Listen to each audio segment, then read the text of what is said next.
नमस्कार मित्रों, अमारी चेनल में तमारुं स्वागत है। मित्रों, वडोदरा शहर में एक परिवार में गई काले सांजे मकान में केमिकल धुमाड़ा निकली रहा था। आ अंगेनी जाण थता फायर ब्रिगेडना लश्करो द्वारा कामगीरी हाथ धरवामां आवी हती। धुमाड़ा पगले स्थानिक रहेवासीओ श्वास लेवामां तकलीफ थवानी साथे खांसी आववानी शरू थई हती, जेने पगले फ्लेटना रहीशो पण बहार दौड़ी आव्या हता। जो कि समग्र घटना अंगे पाणीगेट फायर स्टेशनना फायर ऑफिसर अमित चौधरीए जणाव्युं हतुं के सांजे मकानमांथी धुमाड़ा निकळता लोकोमां गभराट फैलायो हतो। केमिकलना धुमाड़ाना कारणे श्वास लेवामां तकलीफ पड़ी रही थी। जो कि केमिकल पगले बीएस सेट पहेरीने घरमां तपास करता 200 ml नो केमिकलनो डब्बो लीकेज थयो हतो।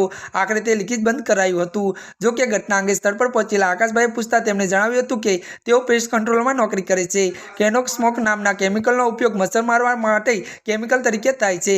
तेओ आ डब्बो केम लाव्या हता ते अंगेनी कोईपण माहिती मळी शकी नहोती। तो बीजी तरफ बनावनी जाण थता घटनास्थळ पर पाणीगेट पोलीस पण दौड़ी आवी हती। त्यारे मित्रों, आजना माटे बस आटલું જ। અમારી ચેનલમાં નવા હોય तो अमारी चैनल मित्रों लाइक शेयर और सब्सक्राइब कर दीजिए। धन्यवाद।